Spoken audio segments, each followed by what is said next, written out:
Hey everyone, it's me again. If you're new to the channel, my name is Corey. Hey, I'm Tracy now. Look at my hair.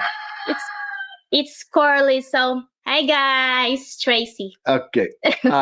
My real wife's name is Raquel. Every time she changes her hair, she changes her name, and then people are confused and calling her Tracy for the next 10 videos, which is really fun for me in the comment section. I'm from Chicago. She did live with me in Chicago for a couple of years. Then we had long-term plans to move to the Philippines. We have been here now for almost 3 years straight. Wow, that's so long already. Yeah, come February, 3 years, and now it's December. So you adapted a lot since then. Yeah. What's that? I adapt. Well, it's not adapting to the Philippines. It's adapting being married to a Filipina. That. Hey, which is good because we adapt, then you understand me and like foreigners than other Filipinos. So it's a good thing in the relationship. John, okay, John's going all of us. Okay, so we're trying to get the tuk-tuk back up. All right, this is gonna be it. Yeah.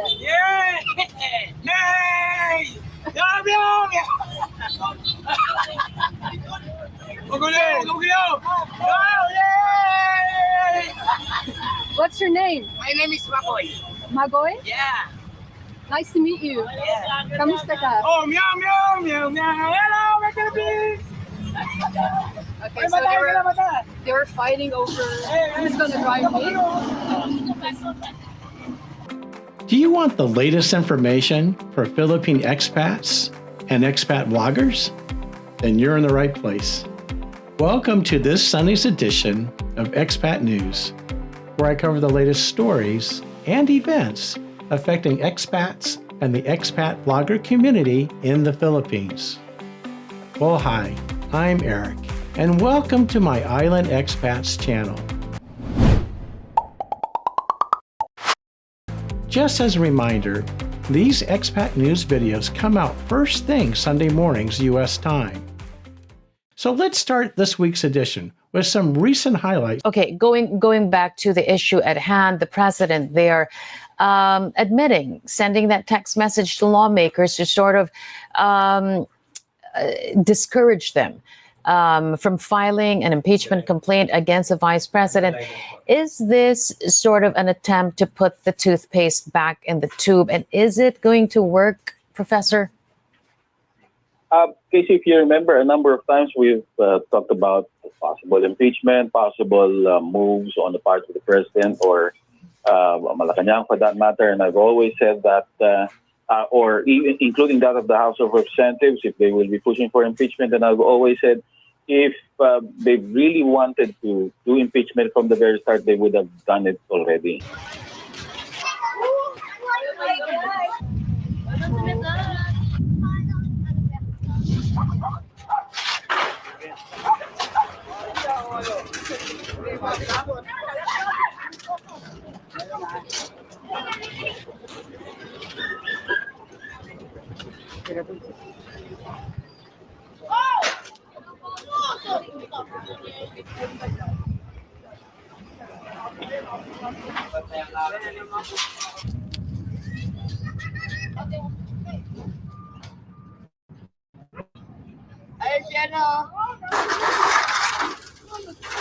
So the USD to peso exchange rate 58.7 at the moment.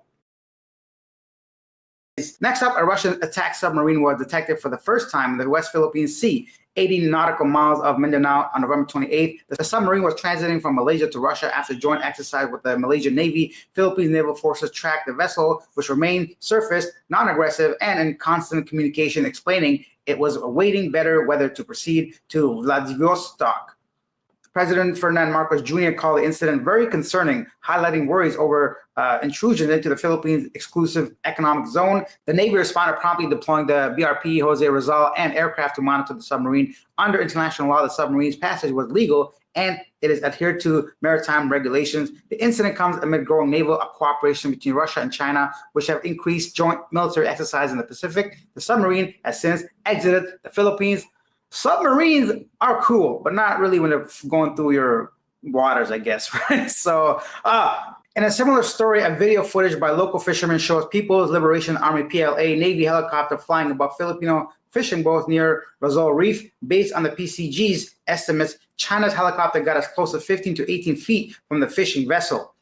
Oh, first time a helicopter been spotted in that region. Once again, disputed waters, probably military drills, or just simply China showing aggression and the military might and just bullying people in that region. Unfortunately, I really hope they resolve this whole issue, but I don't see it happening anytime soon without any international interference, probably. But who knows? The most important way that I think people will be affected by a Trump presidency is the automatic NTA policy that he imposed last time will likely be coming back. What this means is that if a green card application is denied, you will almost automatically receive a notice to appear in immigration court. This is the document that initiates your deportation from the United States. This will only happen if your green card application gets denied, and if the policies this time around are anything like the policies he had last time around.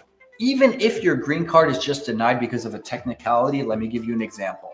Let's say USCIS issues a request for evidence and gives you some time to respond with a copy of your birth certificate because you failed to submit it, or you failed to submit an acceptable translation of it, or you did submit it and USCIS just lost it or something.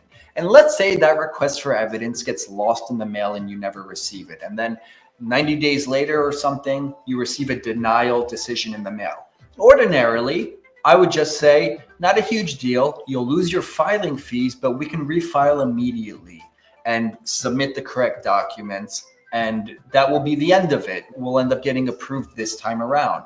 Under Trump's policies, there's a good chance that case will now end up in deportation proceedings. And now you'll need an immigration lawyer to defend you from removal from the United States. Ultimately, we might be able to reapply for adjustment of status in front of a judge, but it will almost certainly cost you way more, maybe like 4 times more than it would have otherwise. And it's going to be a really stressful process. And what may have been a 1-year process might end up being like a 4-year process. And now it's time for the video of the week.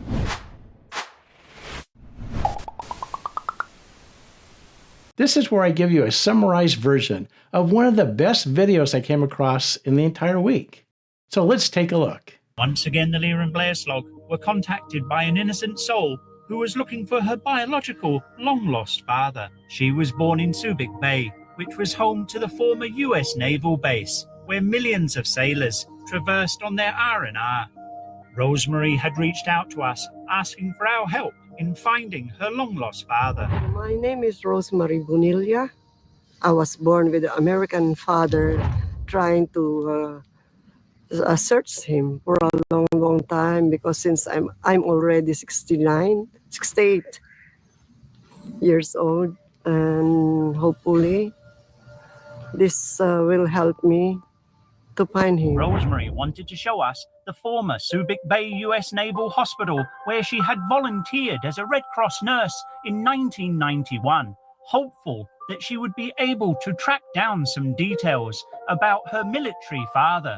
Even the guard was an Amerasian. Fortunately for us, she had let us through, and it was time for Rosemary to go back to the past.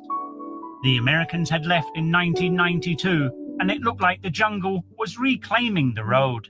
Since we had left the guard, we had been traveling for around 15 minutes. I was beginning to think we were never going to find this place until we came around the bend, and there it was. Rosemary had not been back here for 34 years. It had been so long ago since Rosemary volunteered here, in the hope that she would find something, some records, anything to do with her long-lost father. Yun ang TB hospital. The red, With red roof. Mm-mm. So what did you remember around here in 1991, when I was a volunteer? Yeah. You are searching for your long-lost military father. A serviceman, yeah. Serviceman. Your mum was poor. Yeah. She was a laundry woman. A laundry woman. And you believe that your mum met your father in one of the clubs in Olongapo. What year would this have been? I think that this was been late 1954 or 55 because I was born in December 55, 1955.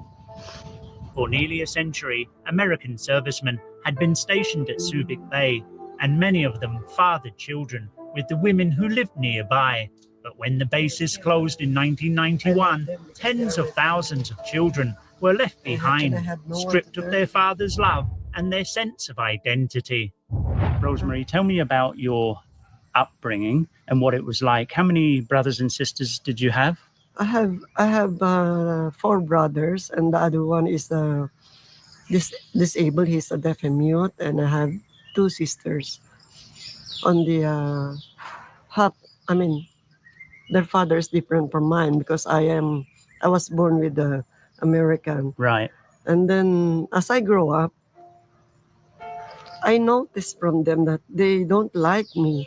They keep on, oh, she's not our sister. She got this different color from us.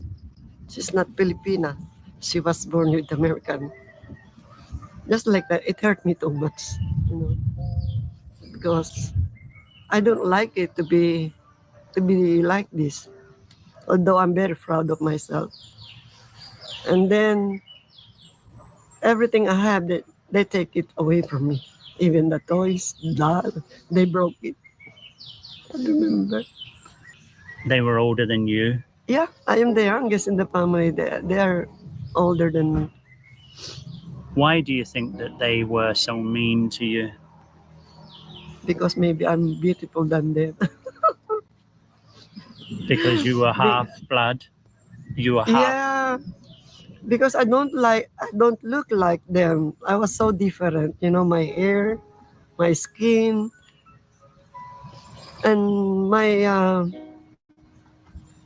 maybe my that's the only thing that we're not different. We're not same. We have different color. The hair is black and mine is brown. Yeah, and they told me every time, your father is American. Your father is American. Go to the United States, like that. Really? Yeah.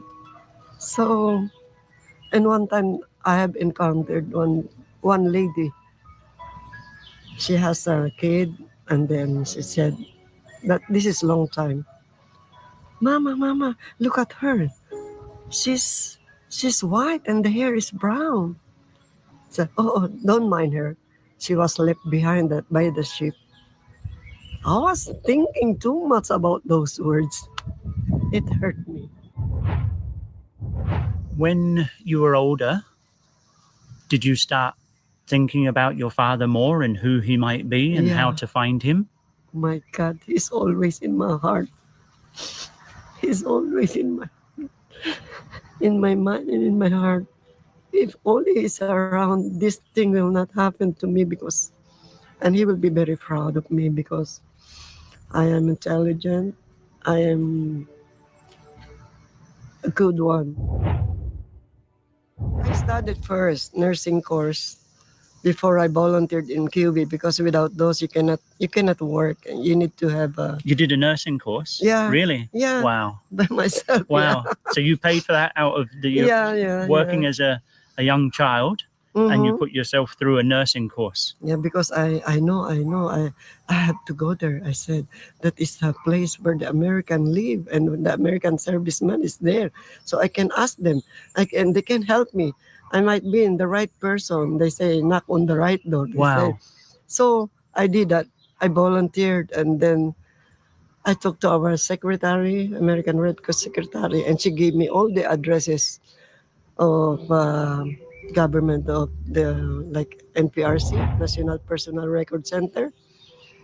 But it so happened they answer back my letters, but it so happened I don't have enough information of my father, so I stopped again.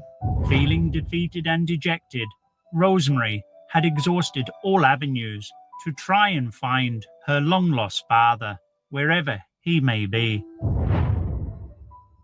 Your brothers and sisters gave you a name, or your mother gave you a name, is that right? My brothers only, and my ninang, you know ninang. Yeah.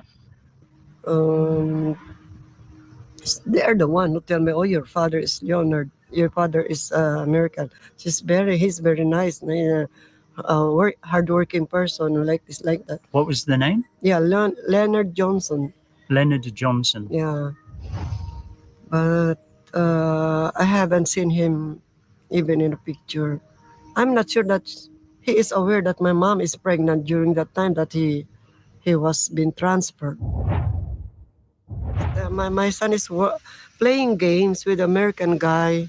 Online games. Online game. I don't know how to play it, but they were playing for 4 years already. And so this American veteran said, oh, I was looking for my father, my grandfather, he said. My son told him. And then he answered back, oh, I'm sorry, your great grandfather has just passed away. And then he sent me this, what do you call this newspaper cutting, obituary? Yeah.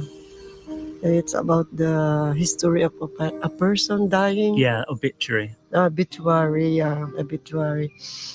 Then from there, you get the number of his wife. Your son? Yeah. Mm-hmm.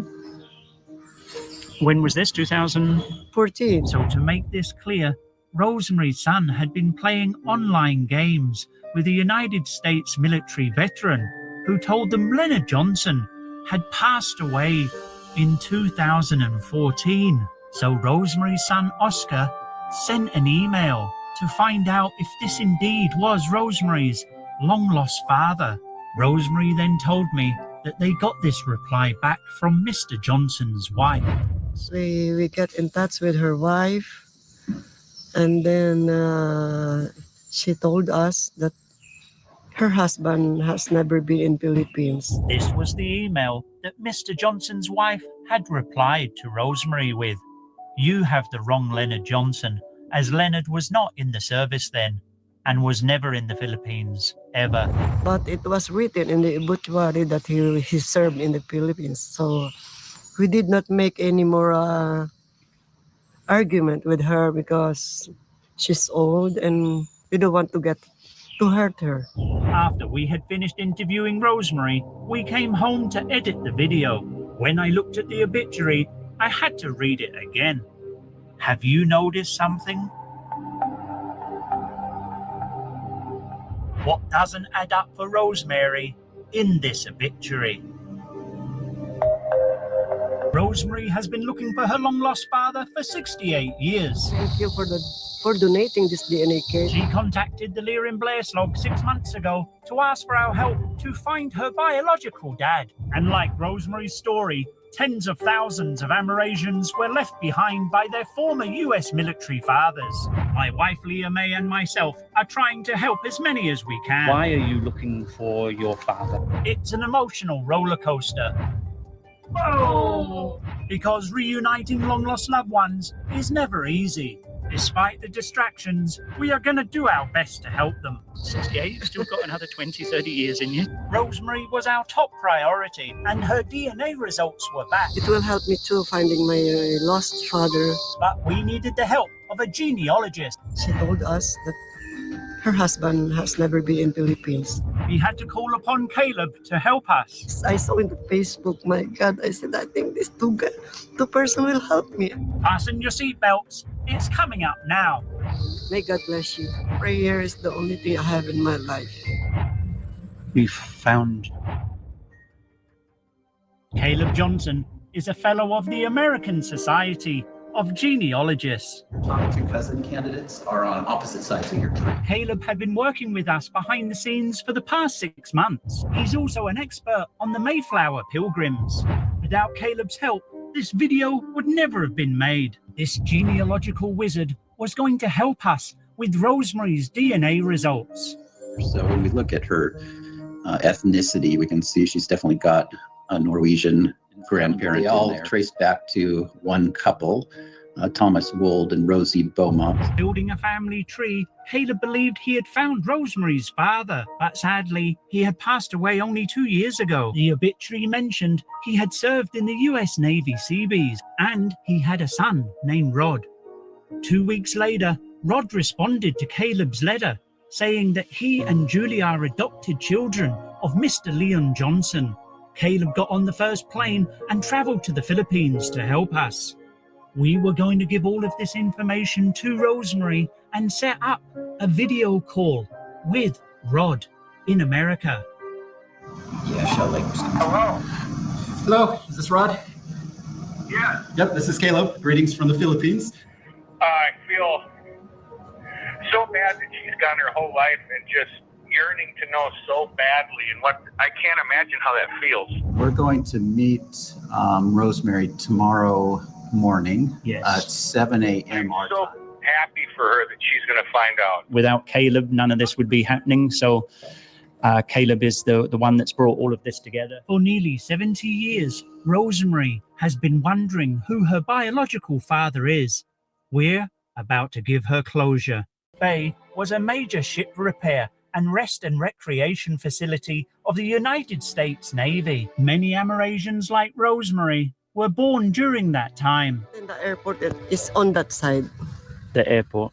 Yes, sir. Rosemary's father and thousands of Navy Seabees were involved in the construction of the Kubi Point airfield from 1951 to 1956. It was one of the largest earth-moving projects in the world, equivalent to the construction of the Panama Canal. And up until now, little did Rosemary know her long-lost father was one of these Seabees, responsible for building it. And I'm about to tell her. Rosemary, we found your father. Oh my goodness. He's passed. Oh my God. Sorry, Pop. It's okay.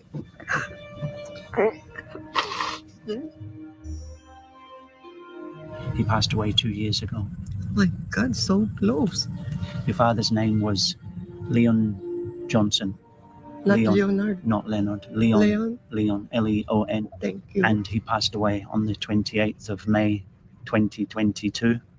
Your father was 89, 2 days before he was 89 when he passed away. I'm sorry to tell you. And he was from, he passed away in Wyoming.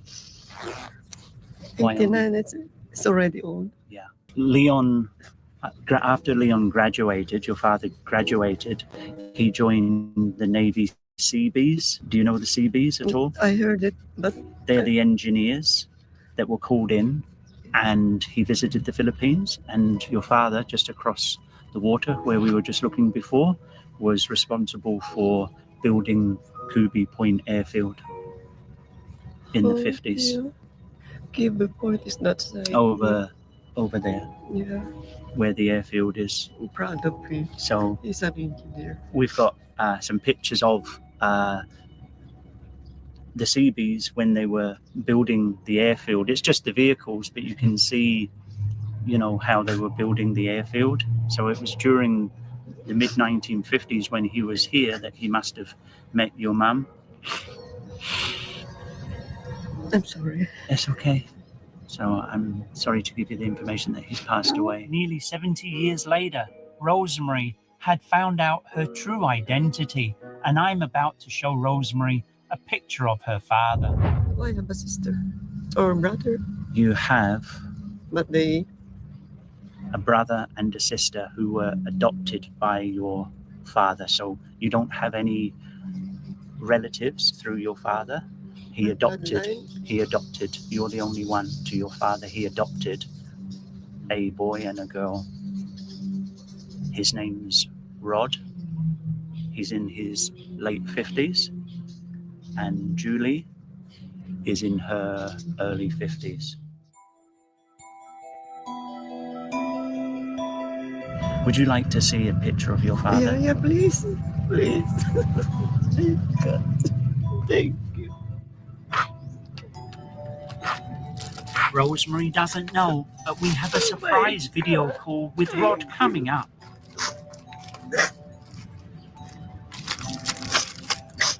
I look like him. Rosemary just said, do you look like your father? Yeah. I'll let you be the judge of that, and you can have a look. God, he's so pogi. It's the first time you've ever seen your father, I know. I don't have any picture of him. and you're a carbon copy of your father. In the Philippines, we'd say a Xerox copy. He's exactly like you. I love you.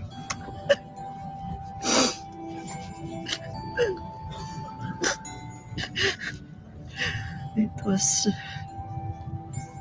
what a Rod has told us that he was an absolutely wonderful father, loving father. He was in the Methodist Church. He belonged to the Methodist Church for 40 years. He loved fishing, tinkering. He was an engineer, and he's responsible for the hospital that you volunteered at. See? See? I was connected. There's a connection. Yeah. Oh my. So I'm very proud. I have something to say to my children and my grandchildren too. This is your grandfather. There's a picture of your father. Yeah. When he was probably around his 60s there.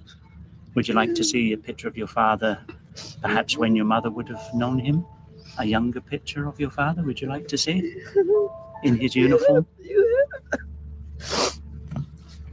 Oh my God, I don't want to make dirty on the picture of my dad. So this was the picture when he was older, and this is a picture of your father when he was... I am guapo. She's so handsome like me. Oh my God, Dad. Hi. Every woman will fall in love with you. He's guapo, handsome. Oo nga. A spitting image of you. Yeah. Thank you, Dad. The piercing pain that Rosemary had felt in her heart all of these years had just been taken away. Now, Rosemary knew what her father looked like. In the 1950 census, there's 5,500 Leon Johnsons in the United States. So I didn't want this to be like a coincidence. So I went looking for some additional information, and we did find that he was in the Navy Seabees and was working on Kubi Point in the 1950s. You know, once I was comfortable we had found the right person, I started to build out what your family tree would look like. For the first time in her life, Rosemary was looking at her ancestry family tree. I was touched because I saw myself and my name on the family tree. Now I can feel I have my family. For so long, Rosemary's heart had cried out for family. Rosemary's not just seeing pictures of her father, but she's also seeing pictures of her grandfather, great-grandfather, and great-great-grandfather. In the 1860s, 1850s, 1860s. Incredible. Real faces, real people, her identity. Kind of an interesting picture of your grandmother there with a gun. Good day, Mr. Caleb Johnson. My name is Rod Johnson. I received a letter from you last week regarding a DNA test showing my dad as the father of a woman named Rosemary from the Philippines. We would love to share information and pictures about our dad. So Rod is in his late 50s, and Rod was in shock, but Rod wants to get to know you, and we're about to make a video call to Rod now in the States. It's all set up. Nice to see you, Rod. He would be so proud of you, Rosemary. I mean, I wish Dad was here. You would love him so much. He's a great man. Even keel, never got mad, and he loved God and was just a good man. Thank you and Caleb and Leah and all the work you've done to be able to provide Rosemary with this information that I'm just so happy for you, Rosemary. And thank you guys so much for all you've done to make this happen. Let's finish up this week with the Expat Lightning Round.